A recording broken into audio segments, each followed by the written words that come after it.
beautiful people. I'm glad you could join me on Deranged Hermit Life. So today I thought we'd talk about another one of my favourite cards. This one's Recurring Nightmare. It's just so much fun to play this card. I thought we'd go over the copies that I've got, see what price I got them for and when I got them, how much they've gone up since then. I don't have many copies, I've only got 7 copies, so it's not one that I've got heaps of like last week. But then I thought we'd go over which cards combo really well with it and what kind of cards you want to include in a Recurring Nightmare deck. So, might as well cut straight to it and have a chat at the end. For those that don't know, Recurring Nightmare is an enchantment card that once it's on the battlefield, you can sacrifice a creature and then bring any creature out of your graveyard onto the battlefield. And then you take Recurring Nightmare back into your hand. So you can use it over and over again, even on the same turn. So I bought all these cards in September, just a couple of months ago. And I was getting them all for under $60 then. That's $60 Australian. So that would be about $40 American. And right now this card's worth about $55 American, which is about $85 Australian. Now it's currently banned in Commander, but there's a chance in the near future it'll be unbanned. So I think that might be what's driving the price up. People speculating that it'll be unbanned because this card will be a super fun card in Commander. This card's still legal in Legacy and Vintage, so you can still play it against your mates. It's just the Commander format where it's currently banned. And as I said, hopefully that'll be unbanned in the future. The price will definitely go up if it is unbanned. So just a nice one to have in the collection.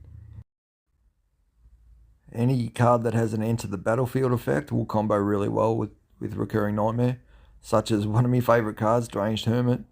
When this one enters the battlefield, you get 4 squirrel tokens. So just use Recurring Nightmare on this card a few times. Your board will be loaded up with squirrels. And you don't have to worry about paying the echo cost because you don't care if it goes to your graveyard. You'll just bring it back out with Recurring Nightmare. You can sacrifice one of the squirrels, bring out the Deranged Hermit, and you'll get 4 more squirrel tokens. Yeah, so pretty devastating combo, but there's heaps of other ones too, as you'll see in this next section. So starting with a couple of black cards, because they're going to be the easiest to include in a Recurring Nightmare deck. Check this one out. When it enters the battlefield, the opponent sacrifices a creature or planeswalker, discards a card, and loses 3 life. You also draw a card and gain 3 life. So that's just so devastating. That'll just wreck your opponent. And check this one out. When the Grey Merchant enters the battlefield, each opponent loses X life, where X is your devotion to black. You gain life equal to the life lost this way. If you're Recurring Nightmare this card a couple of times, there's a fair chance you'll just end the game. Just so much damage. If you're running a blue-black deck, you can get unlimited mana by using Recurring Nightmare on cards like Palinchron. And when it comes into play, you untap up to 7 lands. It's like you're using Recurring Nightmare just to generate mana, because it only costs 3 and this will untap 7 lands. Here's another one, this will untap up to 5 lands.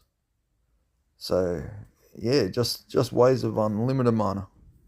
Just do it over and over again, and yeah, your opponent won't know what to do.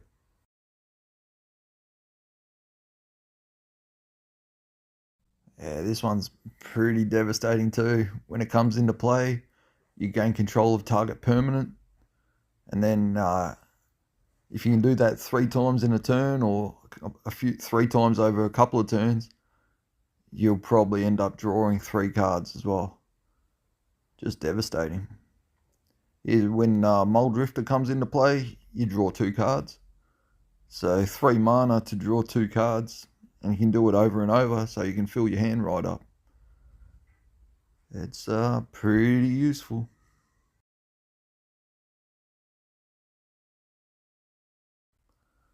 Cloudblaze is even better, but it's harder to get into your graveyard unless you can mill it in there somehow. But yeah, if you recurring nightmare this one, you gain 2 life and draw 2 cards. So just do that over and over again. Easy. So if you're running a black-white deck, you can use this card and just keep putting 3/3 colorless golem artifact creatures onto the battlefield. Then when Blade Splice is on there, they all have first strike. So that's pretty devastating.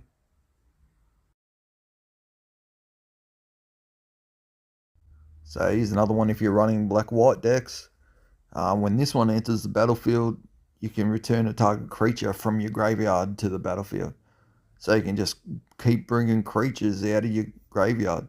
Just keep bringing them back to the battlefield over and over again.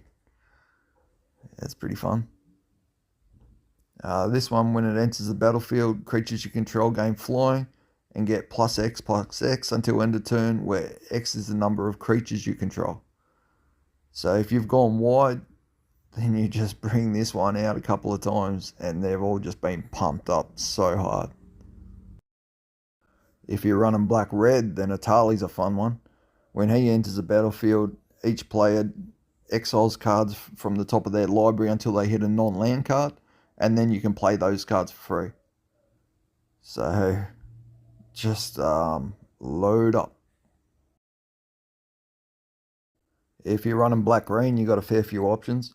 This is a pretty fun one because when the Altasaur enters the battlefield, it fights creatures until it dies, basically. And it's a 10/10, so it'll normally take out 2 or 3 medium-sized creatures, and then you can just do it over again.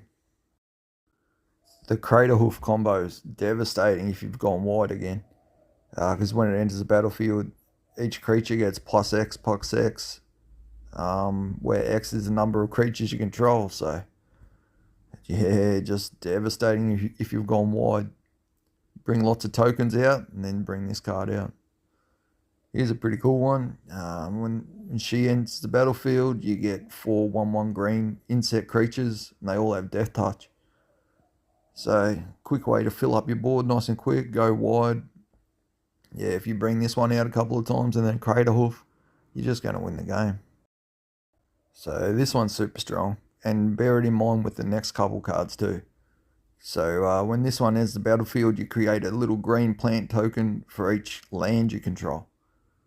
And then if a land enters the battlefield, you put a 1/1 counter on all of them. So bear that in mind when we look at these next two. Like when this one enters the battlefield, you can search your library for up to 2 land cards and put them onto the battlefield. So that'll cause 2 landfall triggers, and you'll pump up all them little plant tokens pretty quick. Or you'll just ramp up. If you don't have that last card, you'll just ramp up. So this Overlord card will trigger landfall as well.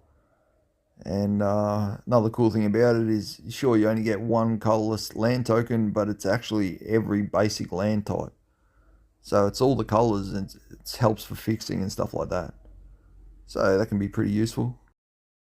And then we get to this artifact, Panharmonicon. Now, if this is on the battlefield before any of these previous cards we've been talking about, then the enter the battlefield effects will actually trigger twice. And not only that, if you're lucky enough to have 2 of these Panharmonicon cards on the battlefield, then they'll trigger 3 times. So just picture that. Just see how devastating it is.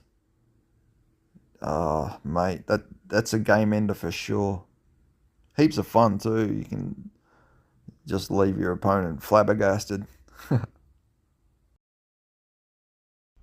So, what do you think? These combos can be super powerful, and it's heaps of fun. It's so much fun making decks like that combo so well together, and Recurring Nightmare is so easy to combo with. Anything with a ETB effect and enter the battlefield effect is works well with Recurring Nightmare basically. So make sure to leave a comment in the comment section if you have any other ideas of cards that work well with Recurring Nightmare.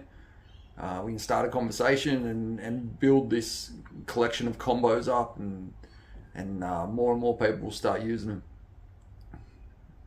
Give us more ideas of what we can actually do and how much fun this card can be.